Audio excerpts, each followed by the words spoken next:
¿Cómo están, amigos? ¿Por qué debería de desaparecer la rueda de reconocimiento? Hay un gran problema actualmente con la identificación de las personas. Desde el mismo nomen juris, el nombre del artículo 219, reconocimiento de personas, le da a entender a la víctima o al testigo que tiene que reconocer a alguien obligatoriamente en ese acto. Aparte, es un nombre totalmente sugestivo en la mente de quien va a realizar el reconocimiento. Tal vez una sugerencia, un tema de tesis pueda ser modificar incluso el mismo nombre si es que vamos a mantener este acto investigativo y cambiarlo a diligencia de esclarecimiento. Puede ser puede ser esa una opción. Realizar el reconocimiento de una persona es algo completamente difícil y los proyectos Inocente a nivel mundial han permitido sacar de la cárcel a cientos de miles de personas condenadas por delitos de violación realizando en este caso pruebas genéticas que demostraron su inocencia. Sin embargo, detrás de esas condenas injustas, la gran mayoría de ellas provenían de ruedas de reconocimiento justamente, donde las víctimas o distintos testigos apuntaban a esas personas directamente como los autores sin serlo, lo que demuestra en este caso claramente que la rueda de reconocimiento ha sido pues en la mayoría de los casos una fuente de error judicial. Sin embargo, en nuestro país sigue completamente vigente, ¿no? La rueda de reconocimiento no es una prueba fiable debido a los límites de nuestra memoria humana. Los requisitos, si revisamos el artículo 219 del Código de Procedimiento Penal, los requisitos para realizar el reconocimiento de personas o rueda de reconocimiento es en primer lugar, y esto es algo que nunca se ve en las actas de reconocimiento, y ustedes como abogados deben de usar este fundamento para tratar de excluir estas pruebas, es que no se llega a realizar la descripción previa por parte de la víctima o el testigo de la persona que habría cometido el delito, es decir, del presunto autor, describirlo antes de que pueda el testigo verlo desfilar ante él. Eso es algo que no es común acá, pero está claramente establecido, sin embargo, no se practica.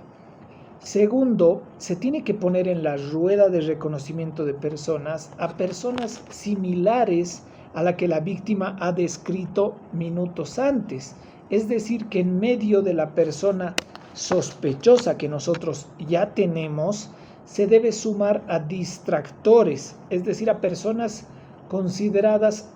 que no son consideradas en este caso sospechosas,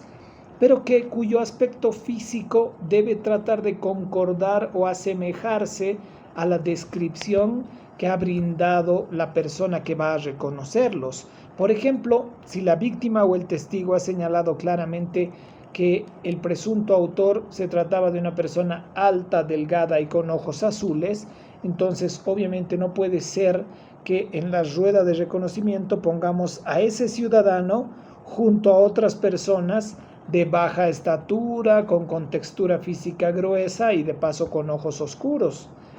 Entonces, en ese tipo de situaciones como la que acabo de referir, al momento en que se le pregunte a la víctima o al testigo si puede reconocer a la persona a la que señala como autora, inmediatamente va a decir claramente es él, porque esa es la única persona que tiene los rasgos y las características físicas que ella ha descrito anteriormente. Entonces, lamentablemente, ni siquiera estamos haciendo razonar mínimamente a la víctima o al testigo y en su lugar estamos convirtiendo la rueda de reconocimiento en una práctica totalmente perversa que muchas veces lo que está haciendo es llevar a condenas erróneas y a la cárcel a personas inocentes. Incluso hay casos donde la persona a la que se debe de identificar la hacen ingresar esposada, es decir, enmarrocada con esposas en las manos, y se le está quitando las esposas ahí antes de ubicarlo en medio de otras personas que en la mayoría de los casos se trata de policías de civil. y todo esto en presencia de la persona que debe de reconocer al presunto autor, por lo que obviamente es muy fácil de hacerlo, ya que está viendo todo el procedimiento que hacen los policías enfrente de sus ojos. Asimismo, otro tema que genera preocupación es que en un país como el nuestro, que no tiene recursos, o si los tenemos los mal utilizamos, tenemos unidades policiales que ni siquiera cuentan con vidrios polarizados, no tenemos un ambiente especializado para proteger a la parte víctima o testigo, y en este caso hacemos que esté reconociendo la víctima o el testigo al presunto autor detrás de un vidrio transparente, y de paso se encuentra junto al policía, junto a sus familiares, muchas veces hasta con su abogado a su costado, quienes lo están guiando, le están hablando al oído, le están diciendo a quién tiene que señalar, señalándole la ropa, vas a decir que ha sido el que está de rojo, por ejemplo, ¿no? Entonces, el procedimiento es claro al señalar que dice el artículo 219 del Código de Procedimiento Penal señala que el testigo no debería ser observado por la persona que está siendo sometida al reconocimiento. Tendría que haber un vidrio negro polarizado donde el hombre que está en medio de otros no pueda ver a la víctima o al testigo al otro extremo, pero eso no sucede en nuestro país. Hay muchos casos también donde la víctima, por ejemplo, refiere no recordar el rostro de la persona, o que el hecho se habría suscitado en horas de la noche. Obviamente eso dificulta el reconocimiento de la persona. Sin embargo, cuando se realiza la rueda de reconocimiento, misteriosamente señala inmediatamente a uno de ellos, y eso se debe precisamente a que es guiado por otras personas, o es aleccionado por el abogado o sus familiares o el mismo policía. Es importante que comprendan que en un proceso penal no es lo mismo relatar el hecho que quiero denunciar que tener que identificar a la persona a la que quiero denunciar como autor. Es muy, muy difícil recordar el rostro de una persona y describirlo. Además, en este tipo de actos, como señala el 219, es indispensable la presencia del abogado defensor del sospechoso, ¿no?, en este acto, y esto se debe a que su ausencia puede hacer que el reconocimiento se convierta en un procedimiento nulo si es que él no está presente, ¿no? Pues es el abogado el que debe de velar por el cumplimiento de todos y cada uno de estos procedimientos y protocolos que señala este artículo, todos los formalismos. Por ejemplo, que sean por lo menos 5 personas las que conformen la rueda de reconocimiento, el sospechoso y 4 personas más. Es bien sabido que la mente humana es demasiado frágil, y si, por ejemplo, para que me entiendan, esto voy a tratar de ejemplificar, si yo en este momento realizo un pedido de comida desde mi celular y llega el pedido, bajo a recogerlo, y 30 minutos después de que me han entregado mi pedido, me piden que pueda describir físicamente al delivery, o que lo reconozca, en este caso en medio de otras 4 personas más, todos obviamente sin cascos de motociclista, todos vestidos de manera normal, es decir, de manera civil, con jean, con polera, con una ropa similar entre todos ellos. Yo les aseguro que la gran mayoría no va a poder reconocer al delivery que media hora les ha entregado su pedido, a pesar de que han interactuado con el mismo directamente. Por lo que, como pueden ver, la rueda de reconocimiento es la prueba menos fiable que puede existir. Por ejemplo, en Bolivia, las facturas de luz y de agua vienen con la fotografía de personas que han desaparecido en Bolivia o en nuestra ciudad específicamente, así como en los Estados Unidos las cajas de leche vienen con las fotografías de personas a las que se les está buscando, ¿no? Sin embargo, pueden hacer pasar 100 veces a la misma persona frente a ustedes en la calle y les aseguro que nunca la van a reconocer. Sin embargo, en Bolivia, la rueda de reconocimiento, como les decía, es uno de los métodos más requeridos y más considerados al momento de uno de los actos a los cuales se les da más valor jurídico, como elemento probatorio me refiero, Y eso se debe a que en Bolivia no tenemos muchas más alternativas mejores en el campo de la investigación penal. Además de que las autoridades parecería que solamente buscan confirmar su hipótesis preconcebida y no les interesa en realidad mejorar los métodos de investigación. En un juicio, por ejemplo, los jueces parece que al momento de identificar que entre las pruebas existe una prueba de reconocimiento, una rueda de reconocimiento, y se ha señalado a una persona específicamente, parecería que ese acto para ellos es suficiente para condenar a la persona procesada penalmente. Sin embargo, tienen que entender que un error judicial lo que hace no solamente es enviar a la cárcel a una persona inocente, sino que también está beneficiando a la impunidad del verdadero autor, quien permanece en las calles y obviamente con muchas probabilidades de seguir delinquiendo.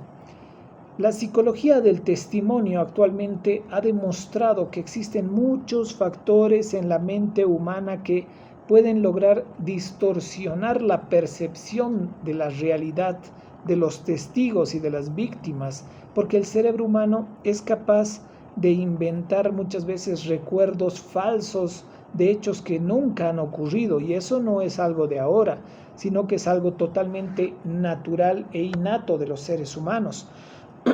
Incluso hechos similares a los que les estoy relatando se encuentran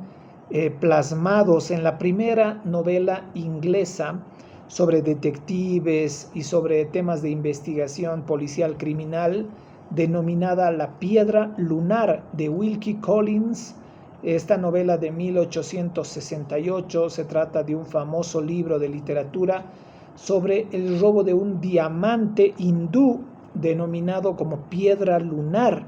donde el policía que se encuentra a cargo de la investigación tiene que recabar la declaración de distintos testigos para poder indagar y llegar a la verdad de los hechos. Entonces ahí va a poder ver claramente que hay muchas personas que perciben los hechos de maneras totalmente distintas, a pesar de que se encontraban en el mismo lugar todos, porque cada uno ve el mismo hecho desde su propio punto de vista, llegando a distorsionar la realidad muchas veces y haciendo mucho más compleja la búsqueda de esta piedra lunar para el investigador. En esta novela hay personajes que quieren incluso colaborar directamente con la investigación, pero sus percepciones de la realidad muchas veces simplemente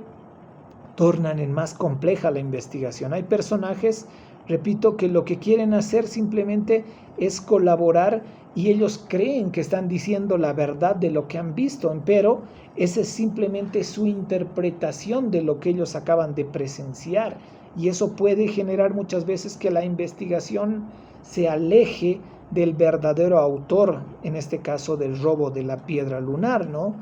Se ha demostrado también que cuando la policía, por ejemplo, le muestra una fotografía a una víctima o a un testigo y le pregunta: señor, ¿esta es la persona que le ha robado? ¿Esta es la persona, señor o señorita, que la ha tocado a usted en contra de su voluntad? En ese tipo de casos se ha demostrado que más del 90% responde que sí automáticamente.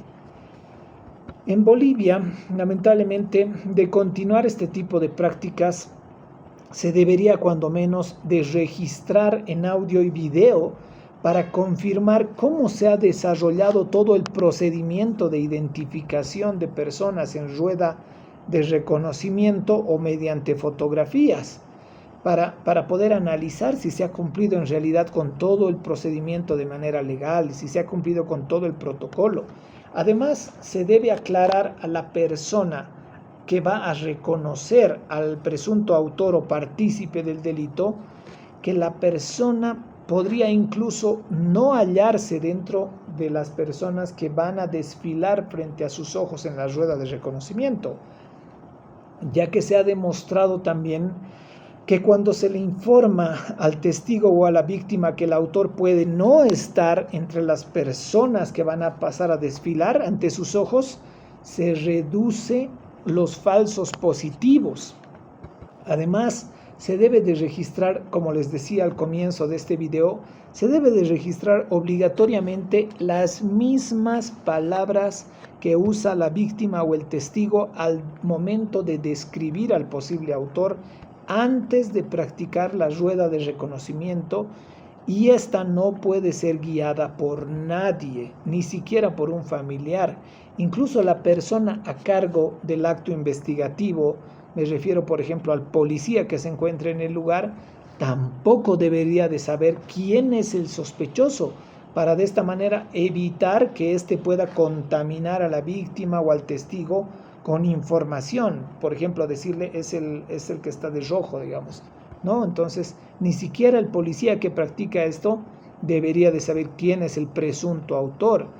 Hay una película que se las quiero recomendar sobre esta temática justamente. La película se llama The Wrong Man, El hombre equivocado o El falso culpable, una película de 1956, hermosa película de Henry Fonda, dirigido en este caso por Alfred Hitchcock.